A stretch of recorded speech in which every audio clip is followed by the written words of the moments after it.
Hei työnantaja! Tiesitkö, että yrityksesi voi hyötyä oppisopimuskoulutuksesta? Oppisopimuskoulutus yhdistää käytännön oppimisen ja teorian saumattomasti. Se on tehokas ja taloudellinen tapa kehittää henkilöstön osaamista. Oppisopimuskoulutus hyödyttää sekä työnantajaa että opiskelijaa. Työnantaja kehittää organisaation osaamista ja saa sitoutuneita työntekijöitä, kun taas opiskelija kartuttaa arvokasta käytännön kokemusta ja kehittyy työssään. Oppisopimuskoulutuksessa työntekijät oppivat työelämässä tarvittavia taitoja ja menetelmiä, jotka ovat suoraan sovellettavissa työnantajan toimintaympäristöön. Kun työntekijät koulutetaan suoraan yrityksessä, organisaation kulttuuri, prosessit ja tavoitteet ovat tuttuja.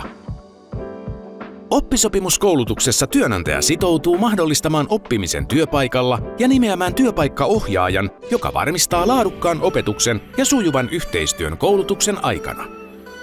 Työpaikka toimii opiskelijan tärkeimpänä oppimisympäristönä, sillä oppiminen tapahtuu pääosin siellä. Oppisopimuskoulutus sopii nykyisille työntekijöille, jotka haluavat kehittää osaamistaan, tai uusille työntekijöille, jotka koulutetaan uusiin tehtäviin. Business College tukee sinua oppisopimuskoulutuksen alusta loppuun, varmistaen, että kaikki osapuolet onnistuvat. Kiinnostuitko? Ota yhteyttä ja tutustu Business Collegein tarjoamiin mahdollisuuksiin.